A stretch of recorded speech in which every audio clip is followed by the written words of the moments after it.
Good evening, Islanders. Today is Friday, February 25th, 2011. I'm Kori. I'm wearing my Velma from Scooby-Doo turtleneck, and I'm vlogging in front of my fish tank tonight. Now tonight, instead of being in my room like I normally am, I'm in my living room, because I'm studying my haiku material. I'm going to tell you what haiku is, but first, I'm going to go to this little informational handout so I can tell you what people tell people haiku is. Haiku, according to this handout, is the oldest continuous academic quiz competition for high school students in the nation. Initiated in 1948 in Pennsylvania, haiku has been in the Everett region since 1976. Questions are based primarily on 13 high school courses. These courses are art history, biology, chemistry, current events, geography, literature, mathematics, physics, Shakespeare, sports, U.S. government, U.S. history, and world history. So pretty much, haiku is this big, stressful competition where a bunch of smartasses from different schools get together and see which school has the best smartasses. Now, don't get me wrong, I love and my dogs are barking. Maybe they'll be quiet if they come say hi. This is Hershey, and this is Sam. He's also very cute. And those are my dogs, and maybe they'll be quiet now that they got to say hi. I brought up haiku for two reasons. One, because I'm cramming for my match tomorrow, and two, because haiku, as you may have heard, involves a lot of history. Now, unlike Mitchell and Taylor, I've never really had history be one of the more fun subjects in school for me.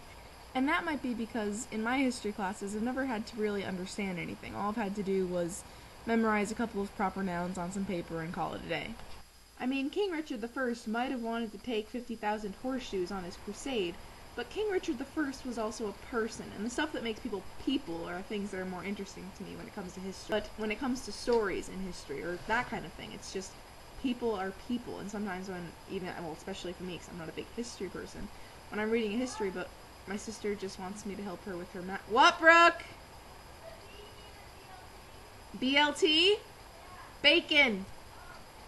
So anyway, now that we know that a BLT has bacon on it, thanks. Say hi, Brooke! She doesn't want to say hi. Back to Richard I. I mean, he wanted to take his horseshoes, but he was... She said hi. Horseshoes. I don't know what I'm talking about anymore. Anyway.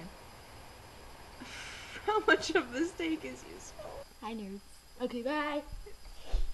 Now that she wanted to know what the B in BLT stood for. Back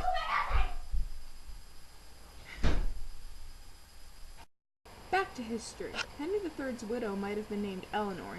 She's not a person on paper, and maybe that's why I like modern history much more than I like this older stuff, because modern history has a lot more of the stories, and especially the history that we're creating now as people living in 2011. We're creating a history that has a lot more stories with it. Things are being written down a lot more often. Anybody can publish anything in this day and age. I think that's going to be really cool when it comes time for us to evaluate history in the future. So, those are a few of my thoughts on history in general. I'm about to go to bed, or cram some more and then go to bed. My fish are having a feeding frenzy up in my fish tank because we dropped in one of those frozen shrimp cubes. I told Anna that I would say golf balls, because in my physics project I'm going to talk about golf balls. Maybe I'll talk about golf balls next week. Anyway, good night. Have a good weekend. My sister says bye. My puppies say bye.